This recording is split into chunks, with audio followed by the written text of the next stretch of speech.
হলুদ পড়া মানিক বন্দ্যোপাধ্যায়। সে বছর কার্তিক মাসের মাঝামাঝি 3 দিন আগে পরে গায়ে দুটো খুন হয়ে গেল। একজন মাঝবয়সী জোয়ান মদ্যপুরুষ এবং 16-17 বছরের একটি রোগা ভীরু মেয়ে। গায়ের দক্ষিণে ঘোষেদের মোজাপুকুরের ধারে একটা মোড়া গোজারি গাছ বহুকাল থেকে দাঁড়িয়ে আছে। স্থানটি ফাঁকা, বন জঙ্গলের আবরু নেই, কাছাকাছি শুধু কয়েকটা কলা গাছ। ওই গোজারি গাছটার নিচে একদিন বোলাই চক্রবর্তীকে মোড়ে পড়ে থাকতে দেখা গেল। মাথাটা 8 চির হয়ে ফেটে গেছে, খুব সম্ভবত অনেকগুলি লাঠির আঘাতে। চারিদিকে হইচই পড়ে গেল বটে, কিন্তু লোকে খুব বিস্মিত হলো না। বোলাই চক্রবর্তীর এই রকম অপমৃত্যুই আশপাশে 10টা গাঁয়ের লোক প্রত্যাশা করেছিল, অনেকে কামনাও করেছিল। অন্যপক্ষে শুভ্রা মেয়েটির খুন হওয়া নিয়ে হইচই হলো কম, কিন্তু মানুষের বিস্ময় ও কৌতূহলের সীমা রইল না। গেরস্ত ঘরের সাধারণ ঘরোয়া মেয়ে, গায়ের লোকের চোখের সামনে আর 10টা মেয়ের মতো বড় হয়েছে। বিয়ের পর শ্বশুরবাড়ি গেছে এবং মাসখানেক আগে যথারীতি বাপের বাড়ি ফিরে এসেছে ছেলে বিয়োবার জন্য। পাশের বাড়ির মেয়েরা পর্যন্ত কোনো দিন কল্পনা করে ছুঁতেও পারেনি যে মেয়েরার জীবনে এরকম খাপছাড়া কিছু লুকানো ছিল। এমন ভয়াবহ পরিণামের নাটকীয় উপাদান সঞ্চিত হয়েছিল। গায়ে সব শেষে সাঝের বাতিটি বোধহয় যখন সবে জ্বালা হয়েছে, তখন বাড়ির পেছনে ডোবার ঘাটে শুভ্রার মতো মেয়েকে কে বা কারা কেন গলা টিপে মেরে যাবে ভেবে উঠতে না পেরে গা শুদ্ধ লোক যেন অপ্রস্তুত হয়ে রইল। বছর দেড়েক মেয়েটা শ্বশুরবাড়ির ছিল গায়ের লোকের চোখের আড়ালে। সেখানে কি এই ভয়ানক অঘটনের ভূমিকা গড়ে উঠেছিল? দুটো খুনের মধ্যে কি কোনো যোগাযোগ আছে? 20-30 বছরের মধ্যে গায়ের কেউ তেমনভাবে জখম পর্যন্ত হয়নি, যখন হলো পরপর একেবারে খুন হয়ে গেল দুটো। আর একটা পুরুষ, ওপরটি যুবতী নারী। দুটো খুনের মধ্যে একটা সম্পর্ক আবিষ্কার করার জন্য প্রাণ সকলের ছটপট করে, কিন্তু বোলাই চক্রবর্তী শুভ্রাকে কবে শুধু চোখে দেখেছিল তাও গায়ের কেউ মনে করতে পারে না। একটুখানি বাস্তব সত্যের খাদের অভাবে নানাজনের কল্পনা ও অনুমানগুলি গুজব হয়ে উঠতে উঠতে মুষড়ে যায়। বোলাই চক্রবর্তী সম্পত্তি পেল ভাইপো নবীন।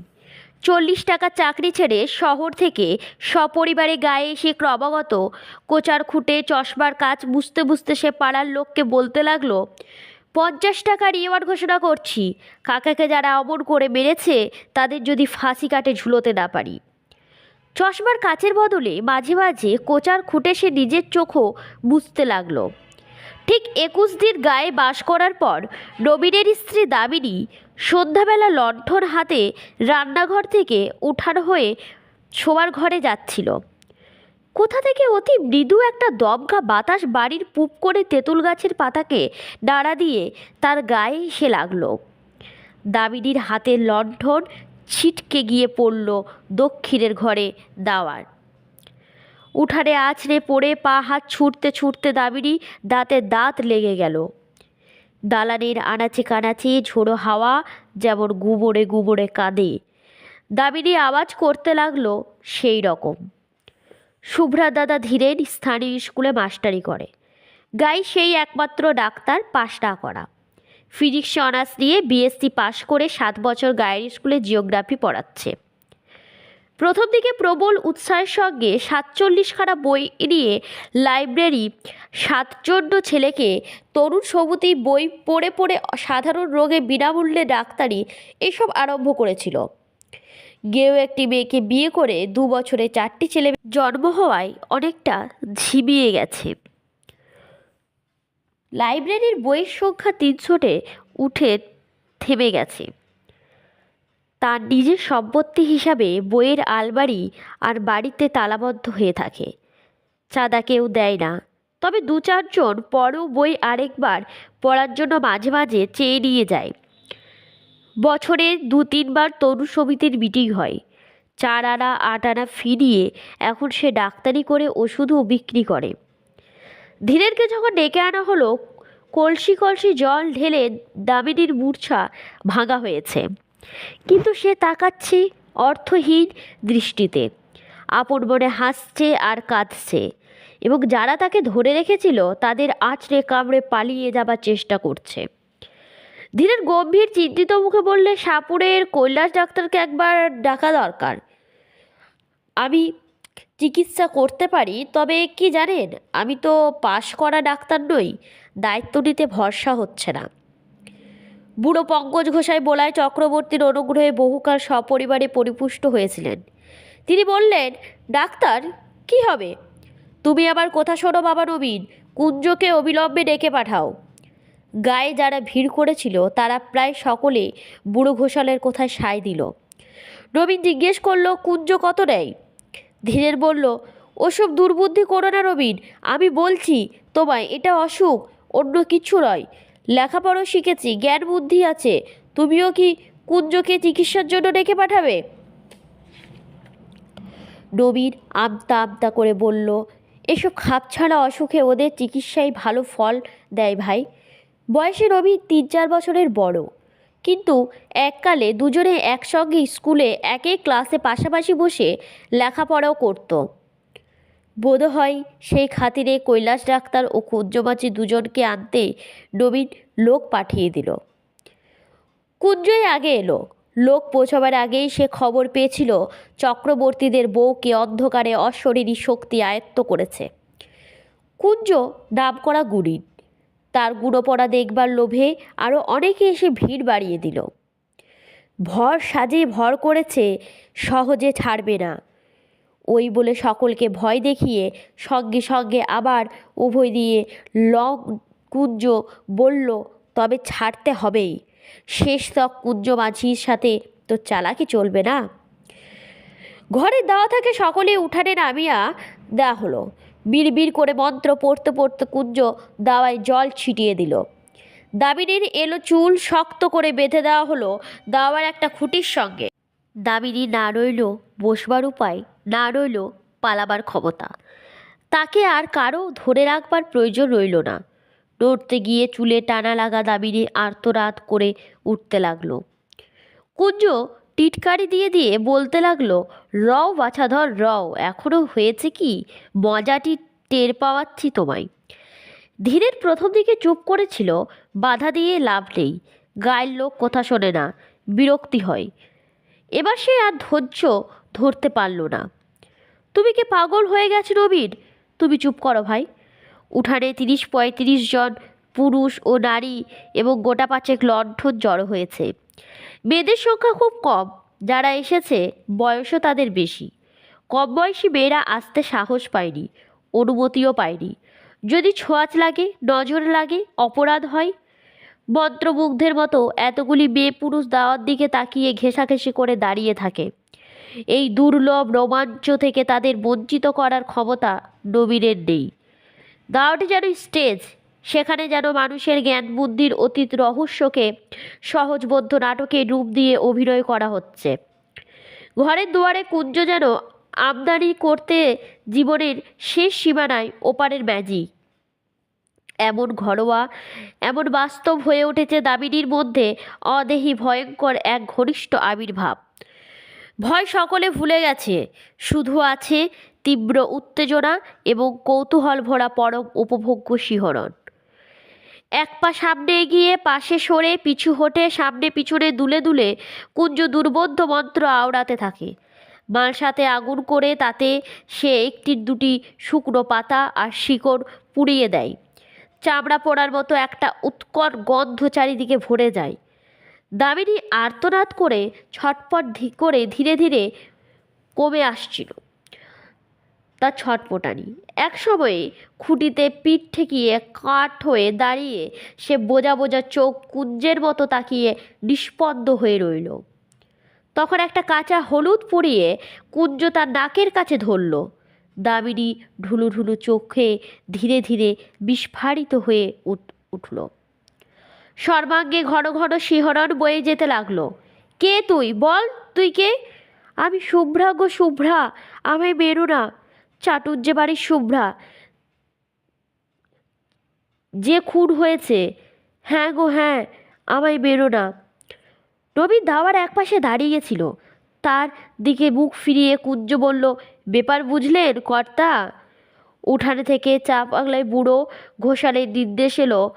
কে খুন করেছিল? শুধোও না কুঞ্জ। ও হে কুঞ্জ, শুনছ? কে শুভ্রাকে খুন করেছিল? শুধিয়ে দাও চট করে। কুঞ্জকে কিন্তু জিজ্ঞেস করতে হলো না, দামিনী নিজেই ফিসফিস করে জানিয়ে দিল, বলাই খুড়ো আমায় খুন করেছে। নানাভাবে ঘুরিয়ে ফিরিয়ে অনেকবার তাকে প্রশ্ন করা হলো, কিন্তু দামিনী মুখ দিয়েও ও ছাড়া আর কোনো জবাব বের হলো না। সে শুভ্রা, বলাই তাকে খুন করেছে। তারপর এক সময় তার মুখ বন্ধ হয়ে গেল। নাকে হলুদ পড়াও ধরেও আর তাকে কথা বলানো গেল না। কুঞ্জ অন্য একটি প্রক্রিয়ার আয়োজন করেছিল, কিন্তু কৈলাস ডাক্তার এসে পড়ায় আর সুযোগ পেল না। কৈলাসের চেহারাটি জমকালো, প্রকাণ্ড শরীর, এক মাথা কাঁচা পাকা চুল, মোটা ভুরু আর মুখময় খোঁচা খোঁচা গোঁপদাড়ি। এসে দাঁড়িয়ে ষাঁড়ের মতো গর্জন করতে করতে সে সকলকে গালাগালি দিয়ে আরম্ভ করলো। কুঞ্জকে আগুনের মালসার দিকে লাথি ছুঁড়ে মেরে দিয়ে বলল, দাঁড়া হারামজাদা, তোকে ফাঁসি কাটে ঝুলোচ্ছি। ওষুধ দিয়ে বৌমাকে আজ মেরে ফেলায় থানায় তোর নামে রিপোর্ট দেব, তুই খুন করেছিস। কৈলাস খুঁটিতে বাঁধা চুল খুলে দামিনীকে ঘরে নিয়ে গিয়ে বোলাইয়ের দাদামশাইয়ের আমলে প্রকাণ্ড খাটের বিছানায় শুইয়ে দিল। প্যাচ করে বাহুতে ছুঁচ ফুটিয়ে ঢুকিয়ে দিল ঘুমের ওষুধ। দামিনী কাতরভাবে বলল, আমায় বেরো না গো, বেরো না, আমি শুভ্রা, চাটুজ্জে বাড়ির শুভ্রা। কয়েক মিনিটের মধ্যে সে ঘুমিয়ে পড়ল। দামিনীর মুখ দিয়ে শুভ্রা চক্রবর্তীর নাম, বলাই চক্রবর্তীর নাম করায় অনেক বিশ্বাসীর মনে যে ধাঁধার সৃষ্টি হয়েছিল বুড়ো ঘোষালের ব্যাখ্যা শুনে সেটা কেটে গেল। শুভ্রা 3 দিন আগে বলাই চক্রবর্তী মারা গিয়েছিল, কিন্তু তার পক্ষে শুধু জ্যান্ত মানুষ কি মানুষের গলা টিপে মারে? আর কিছু মানে না, শ্মশানে মশানে দিনক্ষণ প্রকৃতি যোগাযোগ ঘটলে পথ ভোলা পথিকের ঘাট তবে মাঝে মাঝে মোটকে দেয় কিসে? ব্যাখ্যাটা দেওয়া উচিত ছিল কুঞ্জগুনির। বুড়ো ঘোষাল আগেই সকলকে শুনিয়ে দেওয়াতে জোর গলায় তাকে সমর্থন করে নিজের মর্যাদা বাঁচানো ছাড়া আর কোনো উপায় রইল না। তবে কথাটা যে ঘুরিয়ে দিলে একটু অন্যভাবে, যার ফলে অবিশ্বাসীর মন পর্যন্ত খটকা বাঁধা সম্ভব হয়ে উঠল। বলাই চক্রবর্তী শুভ্রাকে খুন করেছে বটে, কিন্তু সোজাসুজি নিজে নয়, কারণ মোড়ার 1 বছরের মধ্যে সেটা কেউ পারে না। ওই সময়ের মধ্যে শ্রাদ্ধ শান্তি না হলে তবেই সোজাসুজি মানুষের ক্ষতি করার ক্ষমতা জন্মায়। বলাই চক্রবর্তী একজনকে ভর করে তার মধ্যস্থতা শুভ্রাকে খুন করেছে, তার রক্তমাংসের হাত দিয়ে। না, যাকে সে ভর করেছিল তার কিছু মনে নেই, মনে কি থাকে? এক রাত্রে অনেক কান ঘুরে পরের দিন সকালে এই কথাগুলি ধীরেনের কানে গেল। অগ্রহায়ণের উজ্জ্বল মিঠে রোদ তখন চারিদিকে ছড়িয়ে আছে। বর্ষার পরিপুষ্ট গাছে আর আগাছা জঙ্গলে যেন পার্থিব জীবনের ছড়াছড়ি। বাড়ির পিছনে ডোবাটি কচুরিপাড়ায় আচ্ছন্ন, গাঢ় সবুজ অসংখ্য রসালো পাট, বর্ণনাতীত কোমল রঙের অপরূপ ফুল। তালগাছের গুড়ির ঘাটটি কার্তিক মাসেও প্রায় জল ডুবেছিল, এখন জলকলে অর্ধেকের বেশি ভেসে উঠেছে। টুকরো বসিয়ে ধাপগুলি এবার ধীরেন বিশেষ করে শুভ্রার জন্য বানিয়ে দিয়েছিল 7 মাসের গর্ভ নিয়ে ঘাটে উঠতে নামতে সে যাতে পা পিছলে আছাড় না খায়। পাড়ার মানুষ বাড়ি বয়ে গায়ের গুজব শুনিয়ে দিল। আবেষ্টনীর প্রভাবে উদ্ভট কথাগুলির সঙ্গে ধীরেনের মন যেন বাতিল হয়ে গেল। ক্ষুব্ধ হওয়ার অবসরও সে পেল না। ডোবার কোন দিক থেকে কীভাবে সে শীতের সন্ধ্যায় ঘাটে এসেছিল, কেন এসেছিল, এই পুরনো ভাবনা সে ভাবছিল অনেকক্ষণ থেকে। তাই সে ভাবতে লাগলো, একমাত্র এই ভাবনা তাকে অন্যমনস্ক করে দেয়। ক্ষোভ ও বিষাদে তার এত প্রাচুর্য এখন যে মাঝে মাঝে কিছুক্ষণের জন্য অন্যমনস্ক হতে না পারলে আর অসহ্য কষ্ট হয়। অন্য কোনো বিষয়ে তার মন বসে না। ভাতের থালার সামনে ধরে নিয়ে শান্তি বলল, আমার কিন্তু মনে হয় তাই হবে, নইলে। কটকট করে তাকিয়ে ধীরে ধমক দিয়ে বলল, চুপ! যা খুশি হোক মনে হোক তোমার, আমায় কিছু বলবে না, খবরদার।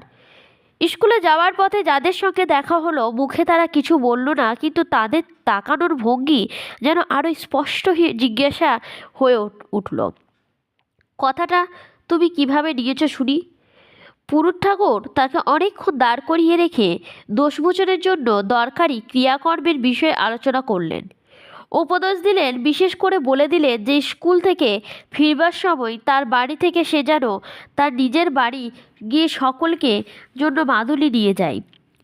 স্কুলে পা দেওয়ার পর থেকে ধীরেনের মনে হতে লাগলো যে সে যেন বাইরের কোনো বিশিষ্ট অভ্যাগত স্কুল পরিদর্শন করতে এসেছে। তার 7 বছরের অভ্যস্ত অস্তিত্বকে আজ এক মুহূর্তের জন্য কেউ ভুলতে পারছে না। প্রথম ঘন্টাতে ক্লাস ছিল। অর্ধেক ছেলে আড়ষ্ট হয়ে বসে আছে, বাকি অর্ধেক নিজেদের মধ্যে গুজগাছ ফিসফিস করছে। নিজেকে জীবন্ত ব্যাঙের মতো মনে হচ্ছিল। বইয়ের পাতার চোখ রেখে ধীরের পড়তে লাগলো। চোখ খুলে ছেলেদের দিকে তাকাতে পারল না। ঘন্টা খাওয়ার হাতেই হেডমাস্টার ডেকে পাঠালেন। কিন্তু 1 মাসে তুমি ছুটি নাও ধীরেন। 1 মাসের ছুটি? মথুরবাবু এইমাত্র বলে গেলেন আজ থেকেই ছুটি পাবে। আজ আর তোমার পড়িয়ে কাজ নেই। মথুরবাবু স্কুলের সেক্রেটারি। মাইলখানেক পথ হাঁটলেই তার বাড়ি যাওয়া যায়। চলতে চলতে মাঝপথে ধীরেনের মাথাটা কেমন ঘুরে উঠল।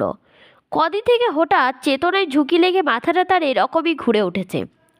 চিন্তা ও অনুভূতির আকস্মিক পরিবর্তনের সঙ্গে এই ঝাঁকি লাগে, অথবা এমন ঝাঁকি লেগে তার চিন্তা অনুভূতি বদলে যায়। গাছতলায় কিছুক্ষণ বিশ্রাম করে সে বাড়ির দিকে পা বাড়ালো। মথুরবাবু এখন হয়তো খেয়ে দিয়ে বিশ্রাম করছেন। এখন তাকে বিরক্ত করা উচিত হবে না। স্কুল থেকে তাড়িয়ে দেওয়া হয়নি, 1 মাসের ছুটি দেওয়া হয়েছে। 1 মাসের মধ্যে মথুরবাবুর সঙ্গে দেখা করার অনেক সময় পাবো। আজ গিয়ে হাত পায়ে না ধরাই ভালো। মথুরবাবু যদি দয়া হয়, যদি তিনি বুঝতে পারেন যে তার বোন খুন হয়েছে বলে দাবিনী ঘোষণার ফলে তার বোনের কাল্পনিক কেলেঙ্কারি নিয়ে চারিদিকে হইচই হচ্ছে বলে তাকে দোষী করা উচিত নয়, তাহলে মুশকিল হতে পারে। ছুটি বাতিল করে কাল থেকে কাজে যাবার অনুমতি হয়তো তিনি দিয়ে বসবেন। এতক্ষণে খেয়াল হয়নি। এখন সে বুঝতে পেরেছে নিয়মিতভাবে প্রতিদিন স্কুলে ছেলেদের পড়ানোর ক্ষমতা আর নেই। মথুরবাবুর সামনে গিয়ে দাঁড়াতে লজ্জা হচ্ছে। চেনা মানুষের সঙ্গে দেখা হয়ে যাবার ভয়ে সে মাঠের পথ ধরে বাড়ি চলেছে। বাড়ি গিয়ে ঘরের মধ্যে লুকোতে হবে। দুর্বল শরীরটা বিছানায় লুটিয়ে দিয়ে ভারী মাথাটা বালিশে রাখতে হবে। সারা দুপুর ঘরের মধ্যে শুয়ে বসে ছটফট করে কাটিয়ে শেষবেলায় ধীরের উঠানে বেরিয়ে এলো। মাজা বাসন হাতে শান্তি ঘাট থেকে উঠে আসছিল। ডোবার ধারে প্রকাণ্ড বাঁশঝাড়ে ছায়ার মানুষের মতো কি যেন নড়াচড়া করছে। ধীরেন আর্তনাদ করে উঠল, কে ওখানে, কে? শান্তির হাতের বাসন ঝনঝন শব্দে পড়ে গেল। উঠে পড়ে কাছে ছুটে ভয়ার্ত কণ্ঠে সে জিজ্ঞাসা করল, কোথায় কে, কোনখানে? ঝাড়বাস থেকে চেনা গলায় আওয়াজ এলো, আমি মাস্টারবাবু, বাঁশ কাটছি। কে তোকে বাঁশ কাটতে বলেছে? শান্তি বলেন, আমি বলেছি। খেদ্দি পিসি বলল, নূতন একটা বাঁশ কেটে আগা মাথা একটু পুড়িয়ে ঘাটের পথে তাড়াতাড়ি ফেলে রাখতে। ভোরে উঠে সরিয়ে দেব, সন্ধ্যের আগে পেতে রাখবো। তুমি যেন আবার ভুল করে বাঁশটা নিয়ে যেও না। সন্ধ্যার আগে শান্তি আজকাল রাধাবাড়া আর ঘরকন্যার সব কাজ শেষ করে রাখে। অন্ধকার ঘুরিয়ে আসার পর ধীরেনকে সঙ্গে না নিয়ে বড় ঘরের চৌকাঠ পার হয় না। ছেলে মেয়েদের ঘরের মধ্যে আটকে রাখে। সন্ধ্যা থেকে ঘরে বন্দি হয়ে ধীরেন আকাশ পাতাল ভাবে, আর মাঝে মাঝে সচেতন হয়ে ছেলে মেয়েদের আলাপ শোনে। ছোট পিসি ভূত হয়েছে? ভূত নয় পেতনি, বেটা ছেলে ভূত হয়। ঘরের মধ্যেও কারণে অকারণে শান্তি ভয় পেয়ে আতকে ওঠে। কাল প্রথম রাত্রে একটা পেঁচার ডাক শুনে ধীরেনকে আঁকড়ে ধরে গোগাতে গোগাতে বমি করে ফেলেছিল। বড় ঘরের দাওয়ায় পূর্ব প্রান্তে তামাক টানতে টানতে দিনের বেলায় আলো ম্লান হয়ে এলো। এখানে বসে ডোবার ঘাট থেকে দুধার বাঁশঝাড় ও জঙ্গল দেখা যায়। জঙ্গলের পরে সেনেদের কলাবাগান, সেনেদের কাছারি ঘরের পাশ দিয়ে দূরে বসেদের মজা পুকুরের তীরে মোড়া গোজারি গাছটা ডোগা চোখে পড়ে। অন্ধকার হওয়ার আগেই কুয়াশার প্রথম গাছটা, তারপর সেনেদের বাড়ি আবছা হয়ে ঢাকা পড়ে গেল। তুমি কি আর ঘাটের দিকে যাবে? শান্তি জিজ্ঞেস করলো। না, তবে বাঁশ পেতে দাও। বাঁশ পাততে হবে না। শান্তি কয়েক মুহূর্ত চুপ করে দাঁড়িয়ে রইল। তোমার চোখ লাল হয়েছে, টকটকে লাল হোক। শোয়ার ঘর আর রান্নাঘর ভিটের মধ্যে দুটি প্রান্ত ঠেকিয়ে শান্তি নিজেই বাঁশটা পেতে দিল। কাঁচা বাঁশের দু প্রান্তে খানিকটা পুড়িয়ে দেওয়া হয়েছে। অশরীরী কোনো কিছু এ বাঁশ ডিগোতে পারবে না। ঘাট থেকে শুভ্রা যদি বাড়ির উঠোনে আসতে চায়, এই বাঁশ পর্যন্ত এসে ঠেকে যাবে। আলো জ্বালার আগেই ছেলেমেয়েদের খাওয়া শেষ হলো। সন্ধ্যাদীপ না জেলে শান্তি নিজের খাওয়ার উপায় নেই। ভালো করে সন্ধ্যা হওয়ার আগেই সে তাড়াতাড়ি দ্বীপ জেলে ঘরে ঘরে দেখিয়ে শাকে ফু দিল। 10 মিনিটের মধ্যে নিজে খেয়ে ধীরেনের হাত বেড়ে ঢেকে রেখে রান্নাঘরে তালা দিয়ে কাপড় ছেড়ে ঘরে গিয়ে ঢুকলো। বিকালে আজকাল সে মাছ রান্না করে না। এঁটো কাটা নাকি অশরীরী আত্মাকে আকর্ষণ করে। খাওয়ার হাঙ্গামা খুব সংক্ষেপে সহজে অল্প সময়ে সম্পূর্ণ হয়ে যায়। ঘরে আসতে না, ঘরে আসবে না, না। তখনও আকাশ থেকে আলোর শেষ আভাসটুকু মুছে যায়নি। 2-3টি তারা দেখা দিয়েছে, আরও কয়েকটি দেখা দিতে দিতে এবার হারিয়ে যাচ্ছে। আর 1 মিনিট কি 2 মিনিটের মধ্যে রাত্রি শুরু হয়ে যাবে। জীবিতের সঙ্গে মৃতের সংযোগী স্তবনের সব ভালো সময়, প্রশস্ত সময় সন্ধ্যা। ভরা সন্ধ্যাবেলায় শুভ্রা দামিনীকে আশ্রয় করেছিল। আর সন্ধ্যা পার হলে রাত্রি আরম্ভ হয়ে গেল। চেষ্টা করেও শুভ্রা হয়তো তার সঙ্গে কথা বলতে পারবে না। আর দেরি না করে এখনই শুভ্রাকে সুযোগ দেওয়া উচিত। চোরের মতো ভিটে থেকে নেমে বাস ডিগিয়ে ধীরের পা টিপে টিপে ডোবার মাঠের দিকে এগিয়ে গেল। অদ্ভুত বিকৃত গলায় ডাক শুনে শান্তি লণ্ঠন হাতে ঘর থেকে বেরিয়ে এলো। বাঁশের ওপারে দাঁড়িয়ে হিংস্র জন্তুর মতো চাপা গর্জনের মতো গভীর আওয়াজে ধীরেন তার নিজের নাম ধরে ডাকাডাকি করছে। গেঞ্জি আর কাপড়ে কাদা ও রক্ত মাখা, ঠোঁট থেকে চিবুক বয়ে ফোঁটা ফোঁটা রক্ত গড়িয়ে পড়ছে। বাঁশটা সরিয়ে দাও, ডিগিয়ে এসো, বাঁশ ডিগিয়ে চলে এসো। কি হয়েছে, পড়ে গেছো নাকি? ডিগোতে পারছি না, বাঁশ সরিয়ে দাও। বাঁশ ডিগোতে পারছো না? মাটিতে শোয়ানো বাঁশ। শান্তির আর এতটুকু সন্দেহ রইল না। আকাশ ছেঁড়া তীক্ষ্ণ গলায় সে আর্তনাদের পর আর্তনাদ শুরু করে দিল। তারপর প্রতিবেশী এলো, পাড়ার লোক এলো, গায়ের লোক এলো, কুঞ্জও এলো। 3-4 কলস জল ঢালা হলো। ধীরেনকে স্নান করিয়ে দাওয়ায় খুঁটির সঙ্গে তাকে বেঁধে ফেলা হলো। মন্ত্র পড়ে জল ছিটিয়ে মালসার আগুনে পাতা ও শিকড় পুড়িয়ে ঘণ্টাখানেকের চেষ্টায় ধীরেনকে কুঞ্জ নিঝুম করে ফেলল। তারপর মালসার আগুনে কাঁচা হলুদ পুড়িয়ে ধীরেনের নাকের কাছে ধরে বজ্র কণ্ঠে সে জিজ্ঞাসা করল, কে তুই? বল, তুই কে? ধীরেন বলল, আমি বলাই চক্রবর্তী। শুভ্রাকে আমি খুন করেছি।